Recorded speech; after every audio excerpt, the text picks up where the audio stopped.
ഏതാനും വർഷങ്ങൾ കഴിഞ്ഞാൽ ഡോക്ടറായി സമൂഹത്തിൽ പ്രവർത്തിക്കേണ്ട ഒരു മെഡിക്കൽ വിദ്യാർത്ഥി അയാളുടെ ക്രിമിനൽ മനോനില സഹപാഠികളെ ആകെ ഞെട്ടിച്ചിരിക്കുകയാണ്.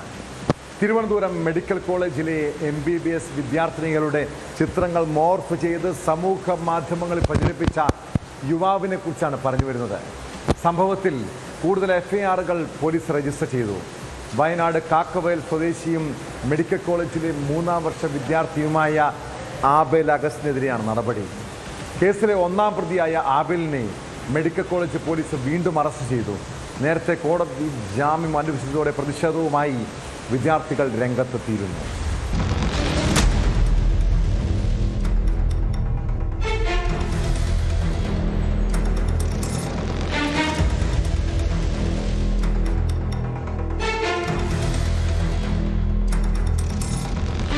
മെഡിക്കൽ കോളേജിലെ MBBS വിദ്യാർത്ഥികളുടെ ചിത്രങ്ങൾ മോശമായി പകർത്തി സമൂഹമാധ്യമങ്ങളിൽ പ്രചരിപ്പിച്ച കേസിൽ പോലീസ് അനാസ്ഥ കാട്ടിയതായാണ് ആരോപണം. മാസങ്ങൾക്ക് മുൻപ് തന്നെ പരാതി നൽകിയെങ്കിലും പോലീസ് കേസെടുക്കാൻ തയ്യാറായില്ലെന്നും 11 വിദ്യാർത്ഥികൾ പരാതി നൽകിയിട്ടും ഒരു കേസ് മാത്രമാണ് ആദ്യം പോലീസ് രജിസ്റ്റർ ചെയ്തതെന്നും വിദ്യാർത്ഥികൾ ആരോപിക്കുന്നു. പരാതി ശക്തമായതിനെ തുടർന്നാണ് 2 കേസുകൾ കൂടി പോലീസ് രജിസ്റ്റർ ചെയ്തത്. ആദ്യ കേസിൽ അറസ്റ്റിലായി ജാമ്യത്തിൽ വിട്ട ആബേലിനെ വീണ്ടും അറസ്റ്റ് ചെയ്തു.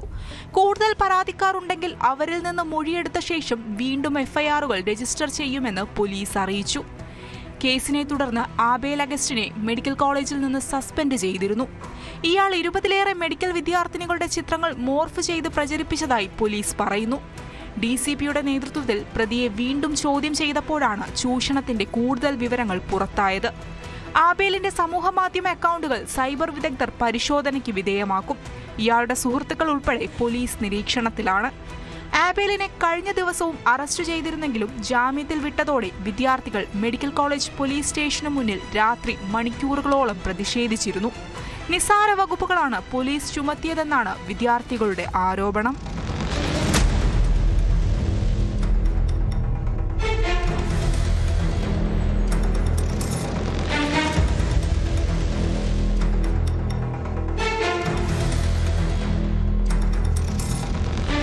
പ്രതി ചിത്രങ്ങൾ മോർഫ് ചെയ്ത് അശ്ലീല കുറിപ്പുകളോടെ സമൂഹമാധ്യമങ്ങളിൽ പ്രചരിപ്പിച്ചുവെന്നാണ് പോലീസ് കണ്ടെത്തൽ.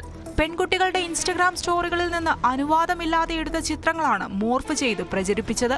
കോളേജിലെ സീനിയർ വിദ്യാർത്ഥികൾ മാത്രമാണ് ആദ്യം പരാതി നൽകാൻ തയ്യാറായത്.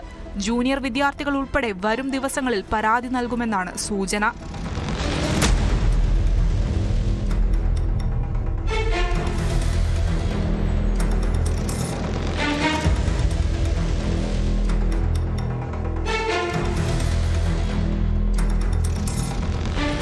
ന്യൂസ് 18 തിരുവനന്തപുരം. കൂടുതൽ വാർത്തകൾക്ക് news 18 Keralam YouTube channel subscribe ചെയ്യുക.